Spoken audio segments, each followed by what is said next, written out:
This is the Fujifilm GFX 102, not 102, 102. It's the latest flagship medium format camera from Fujifilm designed to give professionals the best imaging possible in the field, but also includes a ton of new advancements in video. It has an all-new design, a ton of software upgrades, but one of the first things I need to talk about is the brand new film simulation. You now have up to 20 film simulations to choose from, the newest being Leica Ace. It's based on a color negative film stock of the same name, which introduced the world's first fourth layer technology. Whatever that means. All you need to know is that this is a really good film simulation. While some of them might fall down in the list and you might never look at them again, this one gives you a more natural color compared to the standard profile while maintaining a decent amount of contrast. I found that in my testing, I would go back to Leica Ace and use that as the starting point for the JPEGs that we were crafting in the studio. There was always a little bit of me that was hesitant at what the next film simulation was gonna be and whether it would be more of a gimmick, but this looks to be something that you can use in a wide variety of situations and get a great result. Now look, the fact that I'm starting with a brand new film simulation, which is a big deal in the Fujifilm ecosystem, that should give you an indication of just how much has changed with this camera. We're gonna talk about the all new design, we're gonna talk about the new lenses, we're gonna talk about all the advancements in video, and you can jump ahead to those chapters if you just can't wait. But first, I wanna go over really quickly all the things that this camera can do. The Fujifilm GFX 102 poetically shoots 102 megapixel images, but it now has a brand new sensor that's paired to last year's 5th generation X processor. This combination makes for an experience that's noticeably faster, much more accurate, and files with even more image data. Fujifilm has worked on the 16-bit RAW files of this camera to give you even more latitude. They're saying up to 30% more dynamic range. Time will tell if this benefit is something that people can really expect in the field, but it sure sounds great on paper. The fact that they made this a priority is something that professionals should look forward to. What's not a surprise, but we should mention it, is that you get image stabilization with this camera. It promises up to 8 stops of image stabilization depending on which lens you're using. Now, don't quote me on this, but using this camera compared to my GFX 100S, I did notice a smidge more image stabilization performance in that it felt like it was a bit more stable, a bit better to anticipate when you're using it for photography. The base ISO starts at 80, which should translate to that increase in dynamic range, and the ceiling natively sits at 12,800. And in case you forgot, this camera is shooting 102 megapixel RAW files in 16-bit. And you can shoot up to 8 frames per second, which is plenty fast for a camera like this. But if you don't mind a little bit of a crop and going to an electronic shutter, you can go as fast as 20 frames per second of continuous shooting. Once again, you get 425 autofocus points, but it's using the latest Fujifilm autofocus algorithm with all their AI smarts built in, and it definitely felt faster than the GFX 100S. It was much quicker to acquire focus, it didn't hunt as much, and especially when I was tracking a subject, it felt way more accurate than before. Oh, and you also have the ability to define custom autofocus zones in case you are shooting all kinds of rectangles. Quite simply, the photography experience seems to have gotten better on every front, even image quality. Now let's take a look at some of the video features. With this camera, you can shoot up to 8K 30p. Fujifilm, after speaking to them, there's a ton of formats you can choose from, but 4K 60p seem to give the best balance of results when you're looking at dynamic range and rolling shutter, where that comes in noticeably under 20 milliseconds. Like the Fujifilm X-H2S, there is a ton of formats, bit rates, and recording options to choose from. There is no mode to select the entire frame of the sensor, at least not yet, but there is so much to choose from here that I don't think people are going to be looking at this and feel like it's lacking. You can also record in F-Log or F-Log2, but because of the new sensor, the native ISO for F-Log begins at ISO 400. There's also RAW recording through the HDMI, which is always fantastic, and ProRes. Of course, you can record ProRes with this camera, but there's also the ability to record to an SSD, which is a massive upgrade because of those ProRes files, which are huge. Having an SSD that you can plug in just makes that experience much more usable in the field. You also have a ton of upgrades to the monitoring of video. And if you asked me, I never would have guessed that it would come to this camera first. I thought it might arrive in a software update of a previously released camera, but here you have the ability to mount anamorphic lenses or Premista lenses or even full frame lenses, and then change the monitoring to use those lenses in the field with a lot more ease. You also have the addition of waveforms, vector scopes, and parades. This is stuff that video users have been asking for, especially over the last year after the release of the XH2S and XH2. I am surprised that it's available with this camera first, but not disappointed. This is something that Fujifilm has spent a lot of time on, and so far it's been a great experience to test. Seriously, it seems like they listened to all the complaints I had in my video. I wouldn't say there were complaints, just opportunities for improvement, and they threw it all into this thing here, which is great.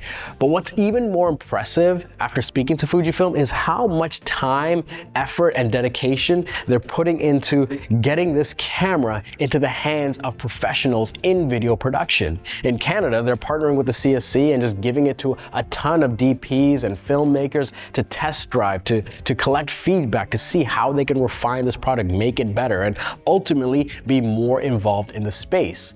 And well, when I asked them, why now? Why make this much of an effort with this particular camera? The simple answer they gave me is, we have to be there. I'll get to the body of the camera soon, but first let's talk about the brand new lenses that Fujifilm announced. Most notably, the one that's probably going to get the most attention is the 55mm f1.7 lens. It's a robust lens, it's not small by any means, but it is noticeably smaller than the 80mm cousin. It has a 77mm filter thread, and I think this is the first GF lens with 11 rounded aperture blades. The results are phenomenal. I mean, what else can I say? Maybe I'll save it for a full review, but the experience has been great. Tilt shift lenses were a gap in the Fujifilm lineup, and it's a gap that they're looking to fill up really quickly. You have two new tilt shift lenses. This one here is a 30mm f5.6, and there's also a 110mm f5.6 macro.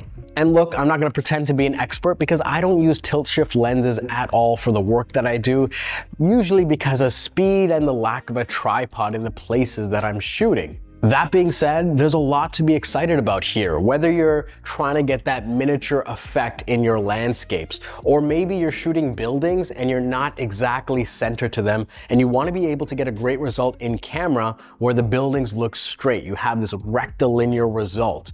Or maybe you want to shift the focal plane in your portraiture so that you can dictate which part is in focus and then have a fall off with your bokeh. Or maybe you want to shoot products and you want to make sure that the near and far end of your product are in focus. These are just some of the applications where tilt shift lenses make a big difference. So if you're doing this professionally, you're doing this for work, and you want to get the best result possible, well, it's just damn great to see Fujifilm address this, and with multiple lenses at the same time.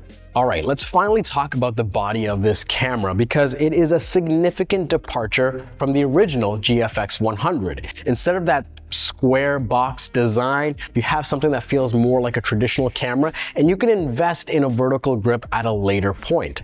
There is a new rubberized texture that goes around the camera that just feels a bit more modern, a bit more sleek, but also more comfortable in your hand. It's something that, I don't know, look, it just feels better to hold than the GFX 100S. The top plate of this camera, it also has an angle to it where it's angled to the user, and I'm trying to look at it critically and not have this sort of honeymoon period to it. But I think I just like this more than the traditional flat design, at least for a camera of this nature, this professional tool. Looking at the top, you have Looking at the top of the camera, you have that traditional PSAM mode dial with 6 custom modes as well. There's also a movie and still switch to easily toggle between what you're capturing. Looking on the other side, you have a larger sub LCD, this monochromatic display that you can view your settings on. Also, there's 3 new custom functions that sit just above the shutter button, and you can actually see on the sub LCD what you have them set to. So in this case, if you want to have subject tracking, face detection, saturation and exposure compensation, you can actually see that logo on the sub LCD. Just below those buttons, you have a button to toggle the backlight for this sub LCD and another custom function button as well. On the front of the camera, you now have two custom function buttons that you can designate. The front and rear command dials can also be pressed in for additional functionality. The rear one you can customize to a function of your choosing. The one on the front though, at least at this time, seems like it's designated for switching between aperture and ISO. Looking at the back of the camera, you have your standard suite of buttons, switches, and dials. The joystick, however, it looks like it got a bit of an upgrade. It feels less plasticky. When you push it in, it feels like it has more bounce to it. All in all, it just seems a little bit more accurate than the joystick that you found on the GFX 100S. The back LCD is a 3.2-inch LCD with 2.36 million dots, and you can tilt it. It's a three-way tilting display and something that is great to use. What I found interesting is that it looks and feels more durable than before. It just seems like it has less give to it and something that can, well, I don't know if you should, but it looks like something that can take a beating. Speaking of displays, you also have a brand new viewfinder, a 9.44 million dot OLED viewfinder with refresh rates up to 120 frames per second. And yes, it is as good as it sounds. It is something that just makes for an incredible photography experience. And with this camera, you can remove this viewfinder and add the tilting viewfinder if you want to do a lot of low angle photography or even a lot of landscape photography on a tripod where you're setting up a shot and then stepping away from the camera. Now let's talk about everyone's favorite subject, ports. Yes, ports. You have a CF Express Type B card slot as well as a UHS-2 SD card slot. There's a headphone and a microphone jack, but that's not all. You also have a full-size Ethernet port, USB-C, and full-size HDMI. It has all the necessary ports to make your camera perform its best, including the flash sync terminal. Yes, that is even here as well. Along with the ability to mount Fujifilm's new cooling fan, this seems to be the most connectable camera that Fuji has ever made. Which brings me to the most important question of this video. With the ability to capture 281 trillion colors, who the hell should be excited about this camera? Fujifilm designed this to be the best possible imaging tool that they could create and focused on improving all the concerns, complaints, and challenges that professionals had with not just the predecessor, but all the cameras in their lineup. This camera looks like it was birthed from the consensus of dozens and dozens of professionals that wanted the ultimate imaging tool that could also perform incredibly well in a video environment. With an even better autofocus system powered by AI, an incredibly fast frame I/O integration, and a rapidly growing GF lens lineup, the GFX 102 is for the working professional that wants the absolute best because they are constantly being tested. Where the GFX 50S and 100S made for a great entry point for hobbyists, enthusiasts, and early pros, this is a camera made for those that have been in the cut for a while and place a high amount of value on the small differentiating features. I mean, anyone can buy this camera, right? Anyone that can afford it can buy this camera. Hell, you can even buy it if you can't afford it. But this is really for that skilled professional that will wield these features and push themselves to new heights. This camera is fantastic, both in theory and in practice, but let's face it, AI has made it incredibly easy to take a photograph and make it noticeably better, let alone the fact that you can make a photograph from nothing. So with a camera like this, you have to wonder, what's the point? It's only a matter of time before we see an onslaught of YouTube videos that will hold this camera up and have a title that says overkill, overhype, over everything. Thankfully, none of this matters. Quite simply, this is a brand new tool that pushes the experience much further than before. It's something that is made for the working professional that is constantly turning over new content and wants to be able to go down that journey with more ease and even better results.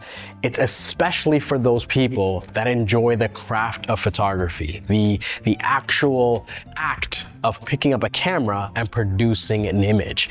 AI can come in and do all these amazing things, and don't get me wrong, it is a great tool to use and aid our journey as a creative, but it will never replace the experience of creating an image with a camera. And look, I know, this camera, it has a small audience, even smaller than other GFX cameras, but it is exciting to see Fujifilm not resting on their laurels, creating better and better products, and quite simply, making the entire lineup even more accessible. So there it is. That is my first look at the Fujifilm GFX 102, a wildly impressive camera. Let me know what you think of this camera. Let me know what your first impressions are in the comments down below, and any questions that you might have about this camera. I didn't get to travel with this thing. I would have loved to take this overseas and really put it through its paces, but maybe we'll have that opportunity in a future video. As always, my name's Gajan. Thank you so much for watching, and I'll see you next time.